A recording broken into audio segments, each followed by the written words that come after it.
Welcome, everyone, to our FirstGenMe podcast. I am Dr. Jackie Thomas Miller, affectionately known as Dr. Jackie. I'm here with you again in our special space that we have for you to support all of our first-generation college students and any of our students who are listening today.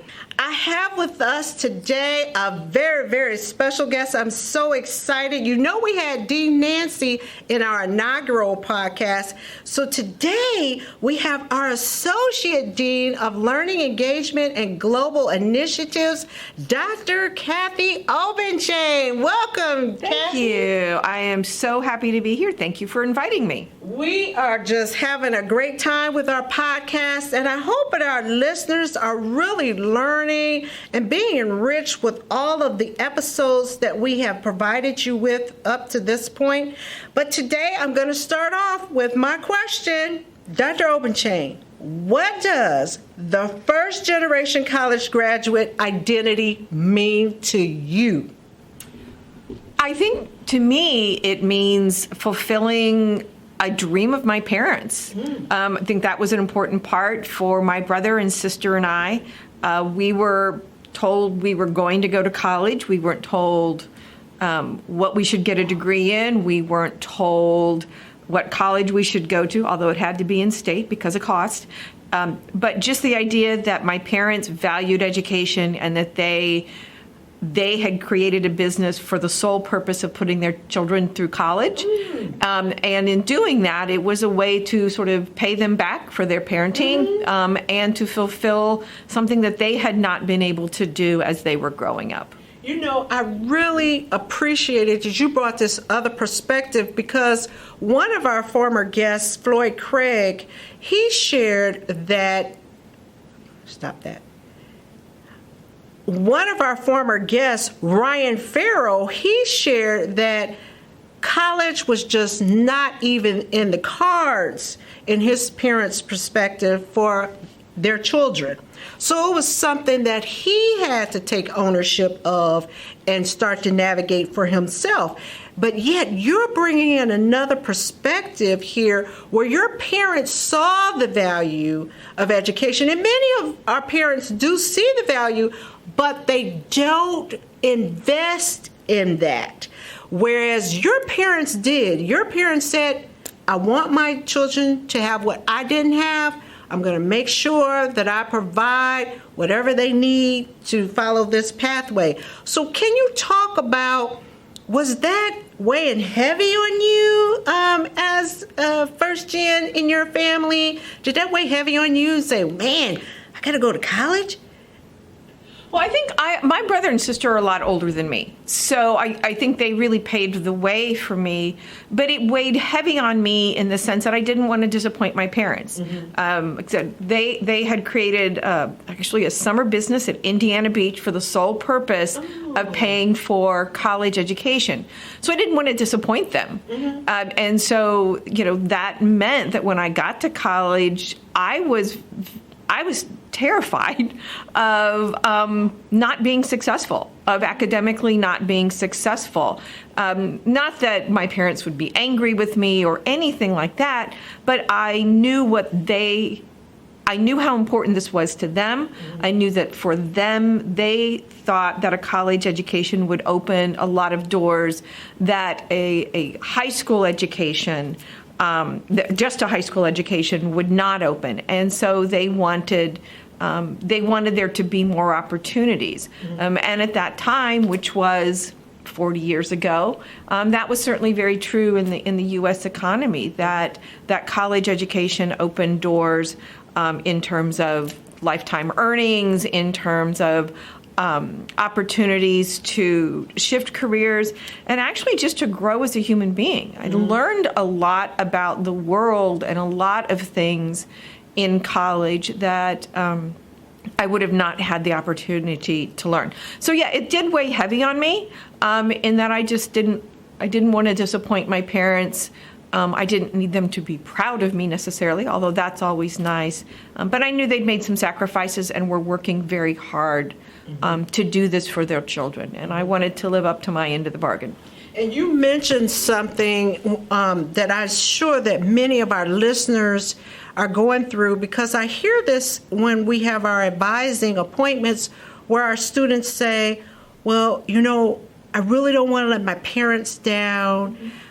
At what point did it transfer from a parent's dream to your dream? Oh, that's a really good question. I think I did want to go to college. Because I was at a high school where a lot of my classmates were going to college, mm-hmm.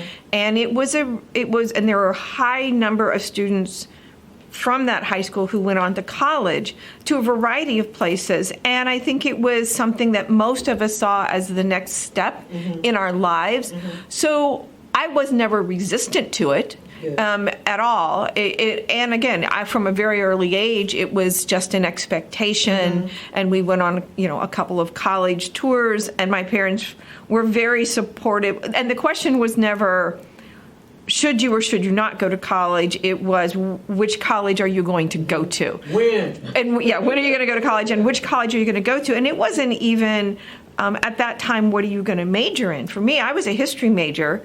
And I was a history major because I loved history. Mm-hmm. And then I became a history and social studies teacher mm-hmm. Because that meant I got to be around teenagers, which I liked teenagers, and I got to be around that content area kind of all day, every day. So I think, so yes, it was my parents' dream, but I think it was a dream that I shared with them. Mm-hmm. And also, that's also part of why I certainly didn't want to academically struggle. Mm-hmm. And college was hard. Mm-hmm. I mean, I had an 8 a.m. chemistry class on Monday morning. That was my very first college class. And it was hard. Mm-hmm. And I think that was a bit of a surprise to me. I knew college would be different than high school, but that many of the courses I took were harder, which let me know I was learning, because if I would have been doing the same thing I'd been doing in high school, there wouldn't have been anything new to learn. So it was different. Well, now you've taken me into another area that I think our students are really putting their ear to the microphone. You said college is hard. Talk to us. How did you navigate when you had a difficult subject and you knew your parents hadn't gone to college, so they wouldn't be a resource for you? But what did you have all the resources that we have here at Purdue University and here in the College of Education, where you could go for academic support? What did you do when you were going through those little episodes of, this class is a nightmare? Well, we didn't have. It was a very small college. So the supports that we have here in the College of Education with our academic advisors, within the college, our student groups, and support across campus, that really wasn't available at that college at that time. But what I did do, I was never ashamed to ask for help. So for my 8 a.m. chemistry class, I went to my professor's office hours every single week. And took very specific questions. It wasn't a case of, I don't understand what's going on. It was, I'm really struggling with this particular homework assignment. I don't understand this particular question, or I don't understand how how you go from this particular piece of content to this particular piece of content. And he was great and really helpful, so I asked for help. My roommate at the time had already taken a chemistry class, so she also helped me. So I think even though we didn't have the formal structures that we have at Purdue, I think I wasn't ashamed to ask for help. And actually, I thought it was the smart thing to do. Mm-hmm. Is if you don't know how to do something, you ask somebody to help you. Not do it for you, but ask them for help. And that's what my teachers had done when I was in high school. If I didn't understand something, my teachers would help me. So it made sense to me at college to ask my teacher for help. And so I just showed up and asked people for help. That is excellent. Excellent advice. Ask for help. And also in one of our former podcasts, one of our faculty members, Wanju, talked about Make sure that you reach out to your faculty members, build that community within them, because they can be a valuable mentor to you. And you talked about building that village within your campus community while you were there.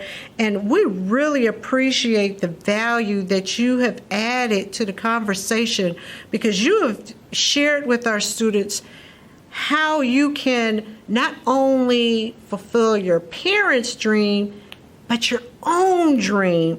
You really shared some great, valuable nuggets on how to navigate college when you're struggling with a course, because we hear it all the time as academic advisors.